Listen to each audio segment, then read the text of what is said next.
네, 사건 사고 전문가와 함께 자세히 짚어보겠습니다. 이웅혁 건국대 경찰학과 교수와 함께합니다. 어서 오십시오. 안녕하십니까. 네.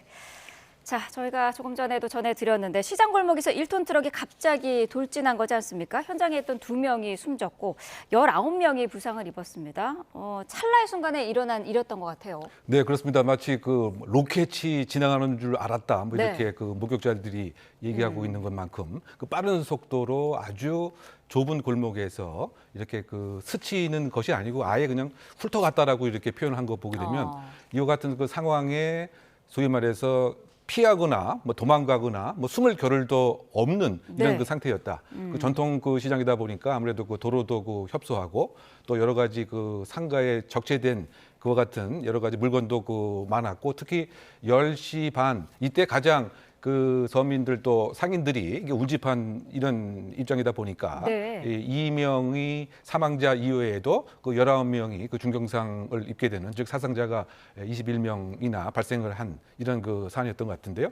어쨌든 20m 정도 뒤로 후진하다가 바로 그 150m를 무려 시속 80km 이상으로 아마 그 이 돌진한 뭐 이런 형태인 것 같고요. 네. 최종 한 50m에 임박해서 거기에 그 상인들과 또 시장 손님들이 많이 그 운집을 해 있었기 때문에 그 장소에서 그 많이 이 사상자가 발생한 것으로 좀 요약할 수 있는 상황인 것 같습니다. 네, 처음에는 뭐 운전자가 급발진을 주장했다라는 보도가 나왔긴 했습니다만은 조금 전에 경찰이 밝힌 내용에서도 이 급발진 주장은 안 하고 있고 주차하는 과정에서 아마 페달이 잘못 조작됐을 가능성을 보고 있는 것 같더라고요. 네, 그러니까 지금 뭐 일부 보도 등에서는 이제 급발진을 주장을 했고 네. 또 이게 브레이크가 안 듣는 것 같다 이런 얘기도 했다라고 하는 말이 있었지만 네. 정작 그 경찰 조사에서는 뭐 그런 얘기는 한 적이 없는 것으로 뭐 알려져 있는 것 같고요. 다만 이 상황이 상당히 그 빨리 진행이 돼서 본인도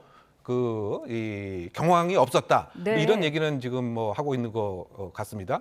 어쨌든 간에 지금 이 급발진 그 사고 또는 급가속 그 사고 뭐 이렇게 표현이 사실은 조금 다른 거죠. 그러니까 네. 외국 같은 경우에는 급발진이라고 하는 이런 그 용어를 사용하지 않는 것으로 현재 알려져 있습니다. 급가속이 되었다. 왜냐하면 급발진이라고 하는 것 자체는 차량 자체에 결정적인 결함이 있음을 전제로 한 이런 그 얘기이기 때문에요. 어쨌든 지금 이 경찰에서도 여러 가지 지금 뭐 조사가 지금 시작이 된 것으로 알고 있고요. 네. 더군다나 우리가 영상 등을 또 통해서 봤을 때는 사실상 그 비상등이라고 하는 거, 왜냐하면 후진하면서 뭐 이런 비상등은 이렇게 켜진 모습이 보였는데 네. 이 브레이크를 밟게 되면 더 빨간색으로 브레이크 등이 오는데 이 주황색 소위 그 비상등은 이 영상 속에서도 우리가 확인할 수가 있었지만 이 아예 빨간색, 즉 브레이크가 작동됐다라고 하는 그와 같은 것은 현재 보이지 않는 것이죠. 네. 그래서 그것을 일단은 근거로 해서 뭐 경찰의 그 수사도 이 페달을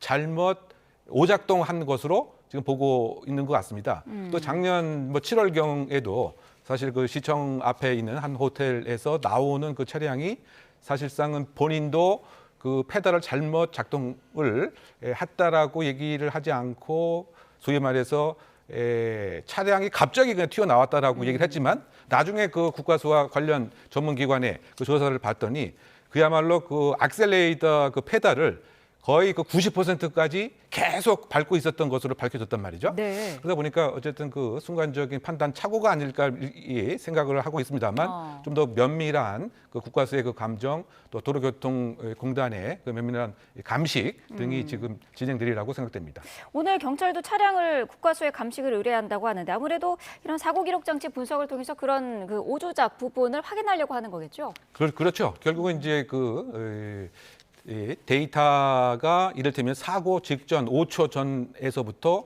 또 추돌하는 순간 또 그 이후까지 네. 소위 말해서 그 엑셀레이터 그 페달 또 브레이크 작동 등등에 관한 그 정보가 다 집적이 되어 있기 때문에 네. 그것에 관한 소위 말해서 그 정확한 과학적 검증이 있을 것 같고요.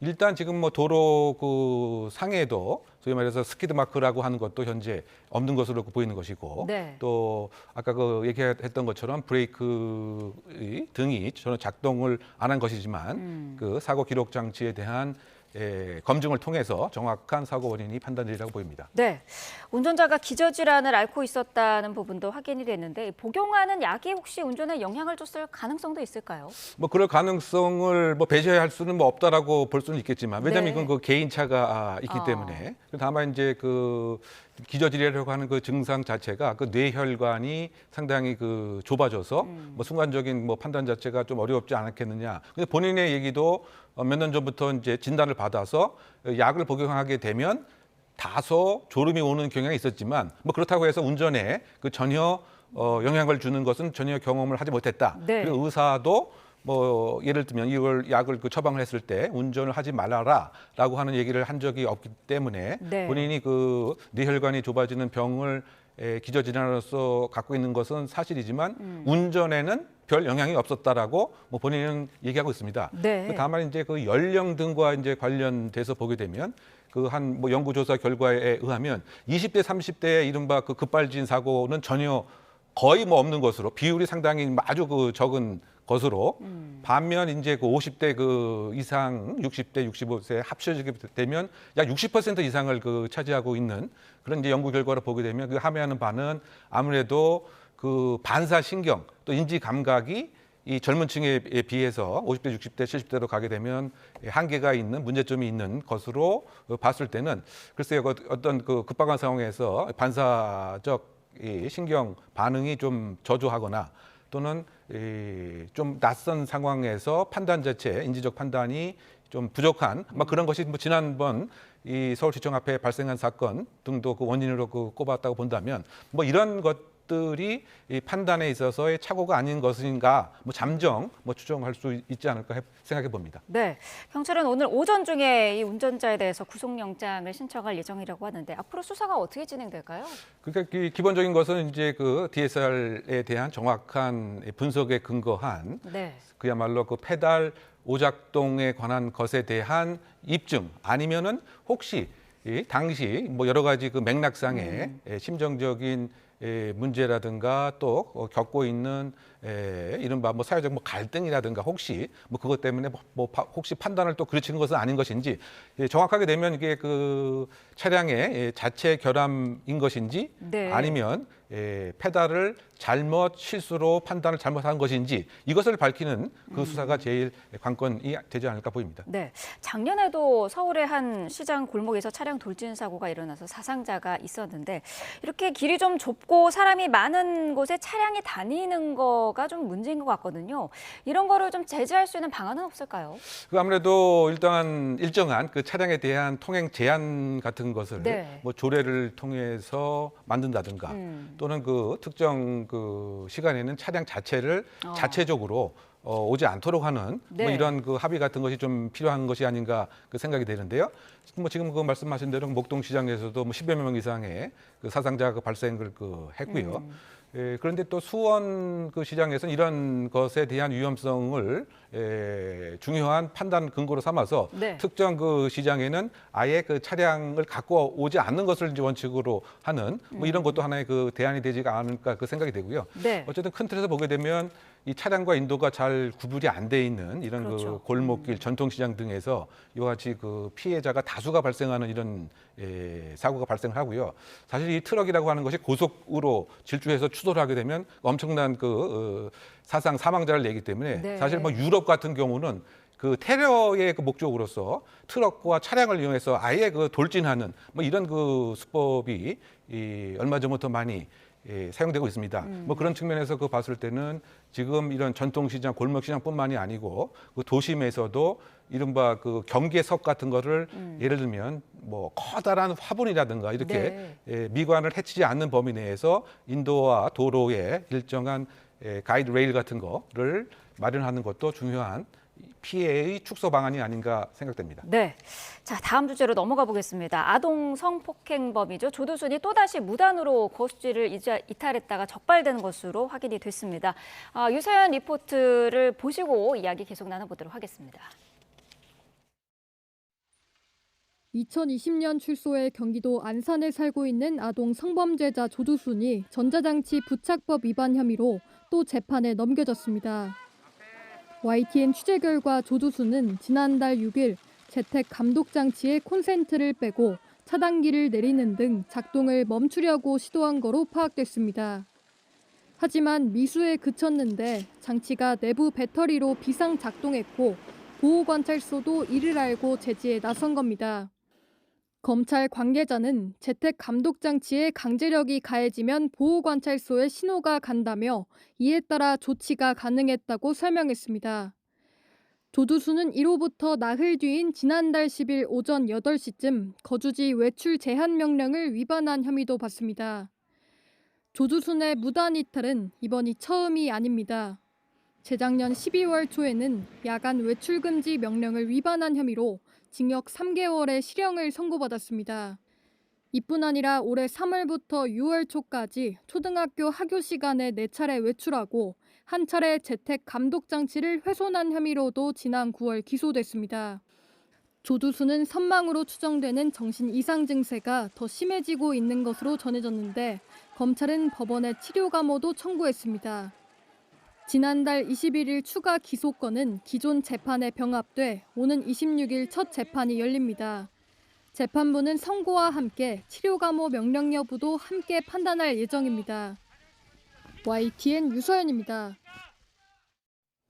네, 자 조두순이 또 무단 이탈을 한 상황인데 지금 다가구 주택에 거주를 하면서 경찰들의 관리 감독을 받고 있는 상황 아니겠습니까? 네, 그렇죠. 어떻게 본다면 그 뭐 맞춤형 그 관리 체계를 마련했다고나 할까요? 네. 그 24시간 그 상시 그 감시를 하고 더군다나 그 거주하는 집 바로 그 앞에 그 경찰 방범 초소까지 그 마련을 해서 지켜야 할 명령을 제대로 지키고 있는가를 사실상은 이제 그 감시를 하는 거죠. 네. 그 왜냐하면 이제 그 2008년도에 아주 끔찍한 그 여아 8세를 아주 잔혹하게 그 성폭행을 해서 12년을 복역을 해서 2020년도에 그 출소를 했단 말이죠. 네. 하지만 이제 그 이 조두순이라고 그 사람 자체는 지금 나이가 73세지만 전과가 18범에 그 해당이 됩니다.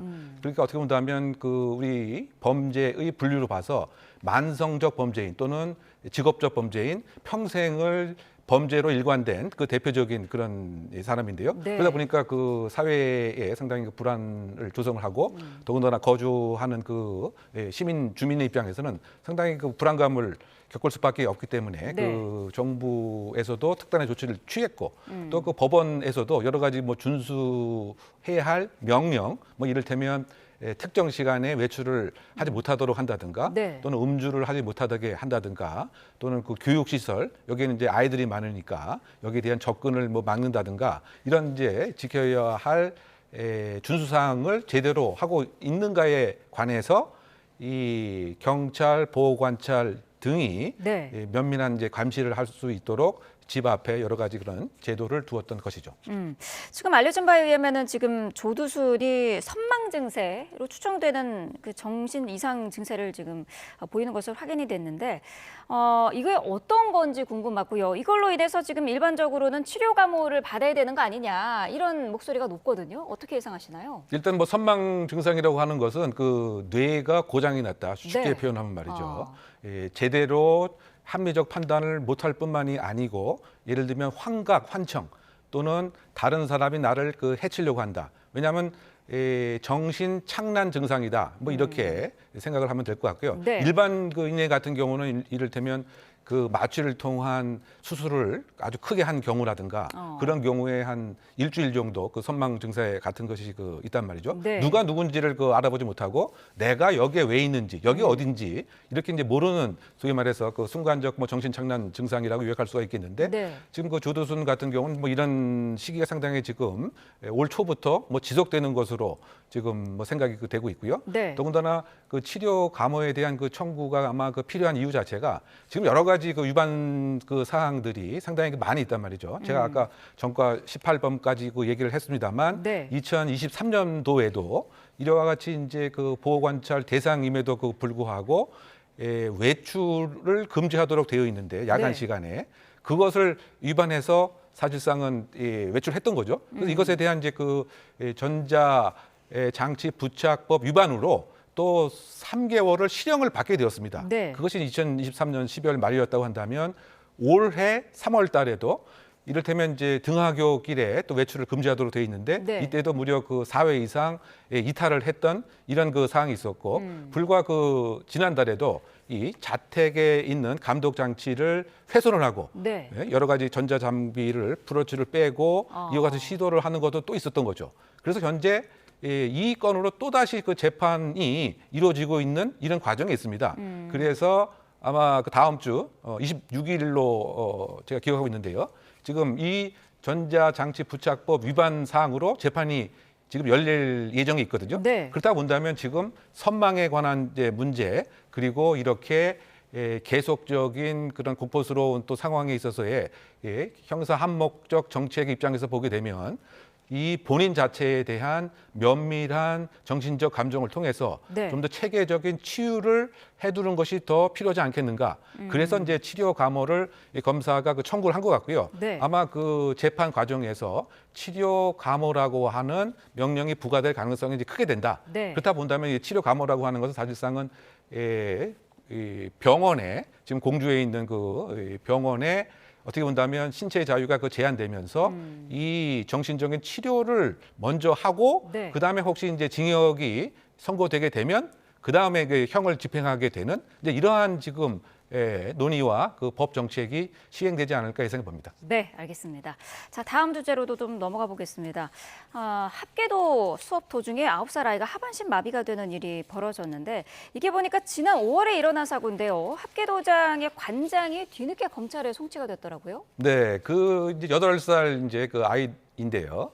여자 아이인데 이제 합기도를 이제 수련하는 이 도장에서 그 이 모습을 영상을 통해서 저도 그 확인을 그 했었는데 네, 지금 저 영상이죠. 네, 아주 그 고난도 그 기술인 거죠. 소위 그 브릿지를 이제 하는 전 모습인데 네. 저것을 몇 번 하다가 이제 잘 안 되는 이런 상태에 넘어지고 했는데 저 그 관장이 저것을 그 인위적으로 이렇게 손으로 도와주는 식으로 하긴 했었지만 사실상은 네. 저 어려운 기술을 이 여자아이가 과연 시행할 수 있겠느냐. 그래서 결국은 그 떨어지게 되었습니다. 네. 그래서 이제 밑에 그 바닥에 그 허리에 그 충격을 받아서 여자 아이도 일어나는 순간 무엇인가 그 허리가 통증도 그렇죠. 심하고 지금 그래서 좀 아파하는 것 같아요. 그래서 그렇죠. 그래서 이제 다리 힘이 빠진다. 네. 뭐 이런 이른바 그 구조 신호를 보냈음에도 불구하고 그 관장은 마치 그 아무 일이 그 없다는 듯이 그대로 통학 차량에 실어서 이 부모가 좀 불편해하니까 뭐 지금 괜찮을 것 같다라고 하면 뭐 그런 취지로 네. 그리고 또 저와 같은 일이 있고 나서 응급조치를 통해서 이를테면 119에 빨리 신고를 해서 이를테면 여러 가지 그 초동 조치를 했어야 되는데 그냥 본인의 그 방식으로 이렇게 스트레칭을 또 시키는 뭐 그런 어허. 것이 지금 그 발생을 해서 지금 그 안타깝게도 그 병원에서 계속 치료 중에 있는 그리고 대변 소변도 지금 못 보는 그런 상태의 신경적 심한 충격이 그 있었다. 네. 이런 지금 안타까운 상황인 것 같고요. 아무래도 그 여자 아이 8살 아이의 그러한 신체적인 상황으로 봐서 저렇게 고난도의 그 브릿지 일을 하는 것도 상당히 그 어렵고 네. 더군다나 지금 신체적으로도 완전히 성숙되지 않은 상태에서 심한 그 충격을 받았으니까 척추에 지금 제대로 된 기능을 못 하고 있는 것이기 때문에 네. 상당히 그 안타까운 생각이 많이 듭니다. 이 관장이 경찰 조사에서 기저질환에 따른 마비라고 주장을 했다고 하는데 이건 어떤 얘기인가요? 그 본인이 현재 그 업무상 그 과실치상의 그 혐의로 검찰에 송치가 되기 때문에 본인은 전혀 예견 가능성이 없었고 본인이 할 바는 다 했다. 내가 해야 될 것은 기본적으로 다 했기 때문에 나의 어떤 그 책임 또 기울여야 할 주의 의무를 게을리한 것은 아니다. 네. 원인은 이 아이가 원래부터 갖고 있었던 신경적 또는 중추신경의 기저질환이 지와 같은 마비 증상으로 간 것이지 내가 그렇게 책임을 다한 것은 아니지 않느냐라고 하는 뭐 변명 아닌 변명이 아닌가 생각해 봅니다. 네, 태권도장이나 뭐 학교도장 같은 경우에 아이들이 다니는 경우가 많은데 안전 조치를 좀 더 철저하게 해야 될 것 같습니다. 이용혁 건국대 경찰학과 교수와 함께했습니다. 고맙습니다.